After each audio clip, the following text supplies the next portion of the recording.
Et si tout ce que tu vis en ce moment n'était rien d'autre qu'une projection, pas une coïncidence, ni un enchaînement aléatoire de causes et d'effets dénués de sens, mais l'expression exacte de la fréquence que tu émets sans t'en rendre compte. Et si tu pouvais parler à l'univers, non pas avec des mots, mais avec ta vibration, ton attention, ton émotion maintenue? Et si tu ne pouvais pas seulement lui parler, mais aussi entendre sa réponse, claire, subtile, insistante, inévitable? La plupart des gens passent leur vie à demander sans savoir qu'ils sont déjà en train de recevoir. Ils désirent l'abondance, mais pensent depuis le manque, veulent de l'amour, mais agissent depuis la peur, souhaitent la paix, mais s'entourent de bruit. Puis, ils se demandent pourquoi ils ne reçoivent pas ce qu'ils ont demandé. Mais l'univers ne répond pas à tes mots, il répond à ton état, à ton champ vibratoire, à ta cohérence. Tu as sans doute entendu parler de la visualisation, mais il ne s'agit pas seulement d'imaginer et d'attendre. Il s'agit de se souvenir que la pensée, maintenue avec émotion et présence, est le langage le plus pur avec lequel la conscience façonne la réalité.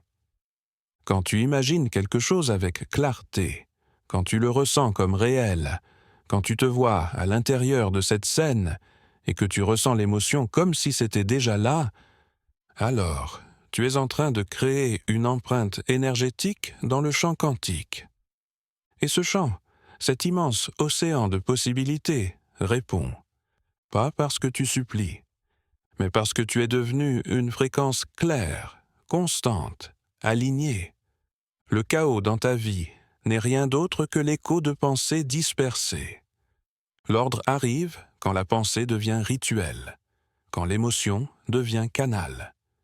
Mais pour en arriver là, tu dois purifier ton attention. Chaque matin, avant que le monde ne s'agite, et chaque soir, avant que le monde ne disparaisse dans le sommeil, ton esprit franchit un seuil particulier. À ces moments-là, tes ondes cérébrales sont plus réceptives, plus plastiques, plus proches de l'inconscient. C'est là que ton image intérieure a le plus de pouvoir. Tu n'as pas besoin d'heures, juste quelques minutes de présence absolue, mais tu as besoin d'intention, d'un désir sans urgence, d'une vision sans anxiété, et surtout d'une pratique constante, comme on arrose une graine, sachant qu'elle pousse déjà sous la terre même, si l'on ne voit encore rien. Retire-toi en silence, respire profondément, trace un cercle imaginaire de lumière autour de toi, visualise cette lumière descendant du haut et pénétrant chaque cellule de ton corps. Ressens-la se concentrer dans ton centre, juste au plexus solaire.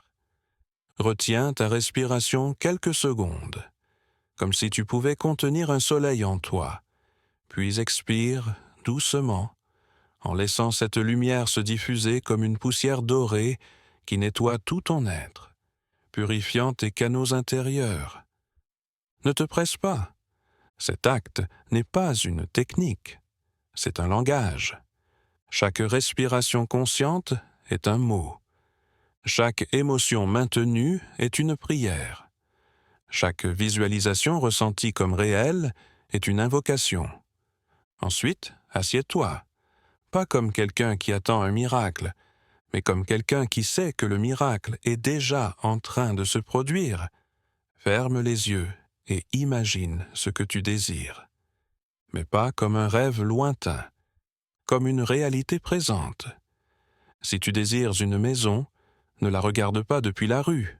Entre, parcours ses pièces, observe les détails, sens la texture des murs, entends le son de tes pas, respire son odeur, regarde la lumière entrer par les fenêtres, approche-toi d'un miroir.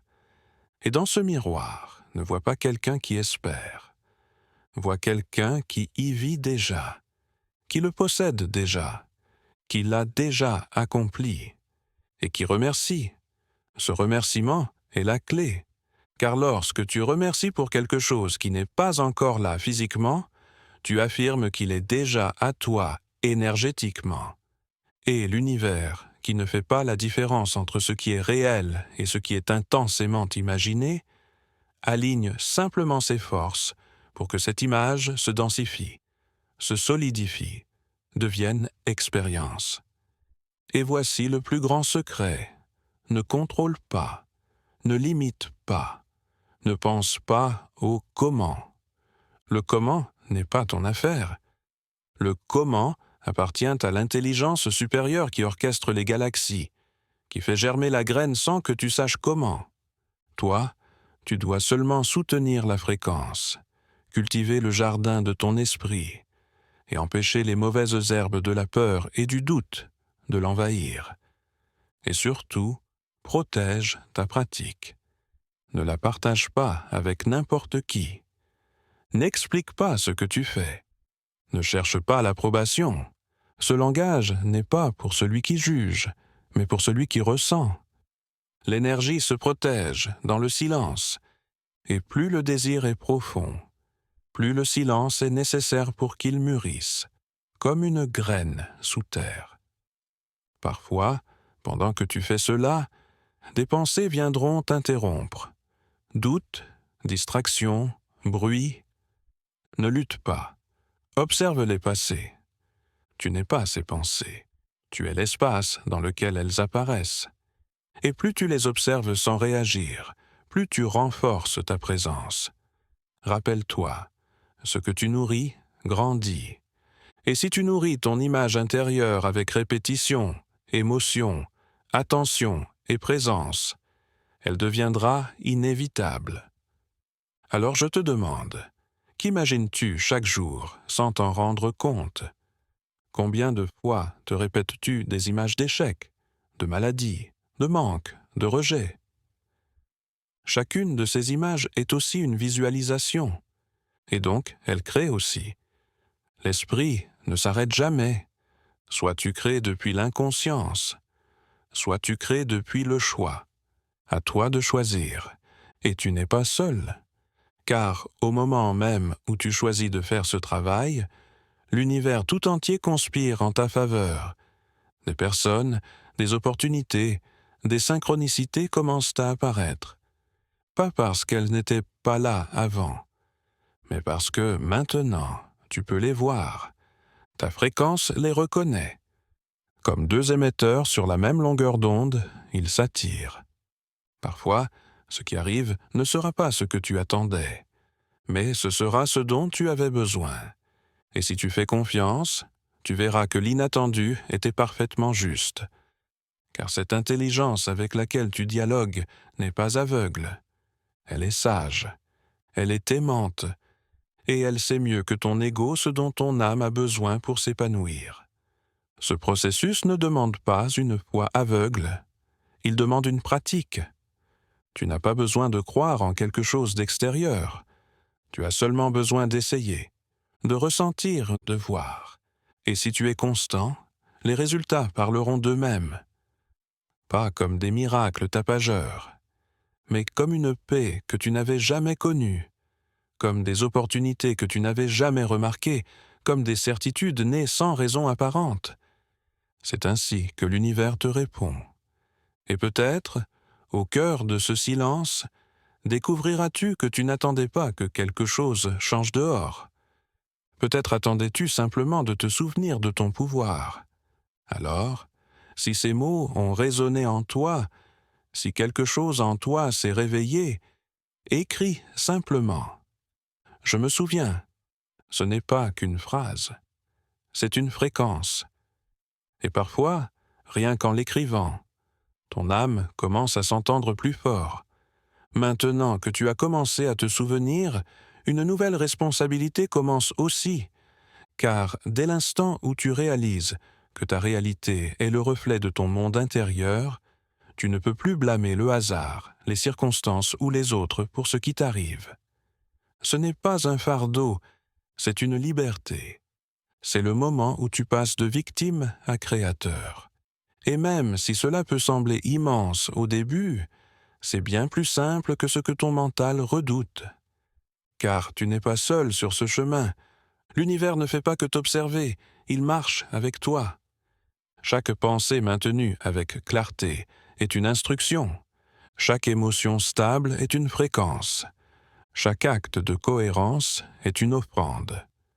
Et tout comme une graine ne donne pas de fruits dès le lendemain, ce chemin ne se mesure pas en heures, mais en énergie accumulée. Chaque fois que tu visualises avec intention, chaque fois que tu affirmes avec certitude, chaque fois que tu transmutes une émotion lourde pour en choisir une plus élevée, tu modifies ton champ. Parfois de manière imperceptible, mais toujours, comme quelqu'un qui pousse un immense bateau d'une seule main. Au début, il semble immobile, puis soudain, il commence à avancer. Ainsi est le pouvoir d'une pratique silencieuse, constante, aimante. Mais cette pratique demande que tu apprennes à lire les signes. L'univers parle un langage subtil. Il ne répond pas toujours avec des mots, mais avec des symboles, des rencontres, des reflets. Le miroir est l'un de ses outils préférés. Cela signifie que observer le monde devient une partie de ton rituel.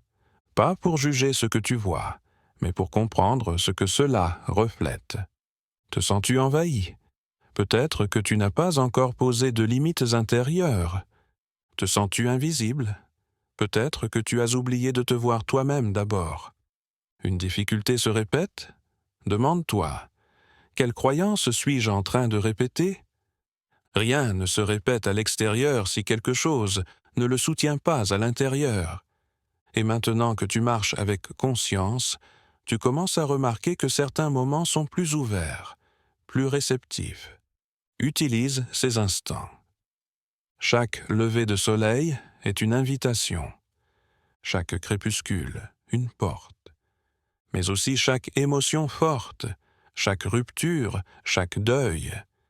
Car lorsque quelque chose se brise, un canal s'ouvre par lequel la lumière peut entrer. Ne maudis pas la crise, observe-la. Parfois, l'âme a besoin de secouer les fondations pour que tu puisses reconstruire sur un sol plus stable. Et là, précisément là, tu peux planter une nouvelle image, une nouvelle croyance, une nouvelle direction. Commence à observer comment ton corps réagit quand tu imagines quelque chose d'élevé. Te sens-tu expansé, léger? C'est le signe de l'alignement. Si tu te sens contracté, tendu, mal à l'aise, c'est probablement que tu visualises depuis le manque et non depuis la création. Il ne s'agit pas de tromper ton esprit. Il s'agit de l'entraîneur, comme un muscle. Au début, c'est difficile, puis ça coule. Et quand ça coule, tout autour de toi commence à résonner avec ta nouvelle vibration. À ce stade, tu dois savoir quelque chose de vital. Tout n'arrivera pas comme tu l'as imaginé. Parfois, ce que tu visualises sert d'ancrage. Mais ce qui arrive est bien plus grand. C'est pourquoi tu ne dois pas t'attacher à la forme. Attache-toi à l'émotion. Si tu veux la prospérité, ne l'enferme pas dans un chiffre.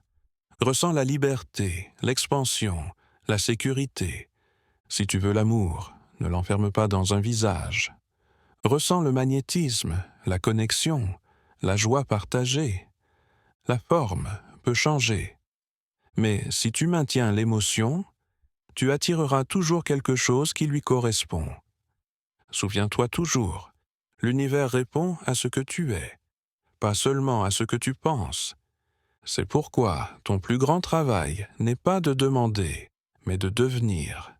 Tu veux l'abondance. Deviens quelqu'un qui se sent digne. Tu veux la paix?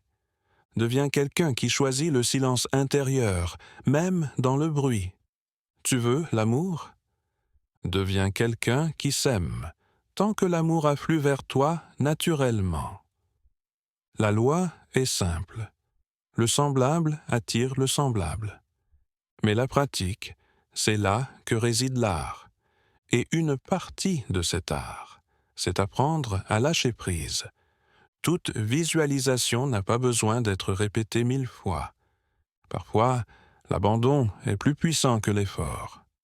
Si tu as semé ton image avec clarté, si tu as ressenti l'émotion comme réelle, si tu as offert ta vision au champ universel avec confiance, alors tu peux lâcher, comme quelqu'un qui envoie une lettre au vent en ayant foi qu'elle arrivera. Lâcher prise, ce n'est pas abandonner. C'est faire confiance. C'est dire à l'univers, j'ai fait ma part. Maintenant, fais la tienne. Et pendant que cela se prépare, pendant que l'invisible s'organise, tu continues à vivre. Mais plus de la même manière. Car maintenant, tu sais. Tu sais que chaque pensée compte. Que chaque émotion laisse une empreinte. Que chaque acte aligné à ta vision accélère le processus. Et que même le repos, le silence, la pause font partie de la création. Car tu ne crées pas seulement en agissant. Tu crées aussi en étant, en vibrant, en existant depuis une fréquence claire. Alors, pose-toi cette question. Quelle fréquence suis-je en train de maintenir aujourd'hui? Et si ce n'est pas celle que tu veux, change-la. N'attends pas que les circonstances changent. Change d'abord ta vibration, car l'émotion n'est pas une réaction, c'est un choix. Et plus vite tu le comprends, plus vite tu cesses de dépendre du monde pour ressentir ce que tu veux. Tu deviens celui qui dirige le climat intérieur. Et depuis ce climat, naissent de nouvelles saisons.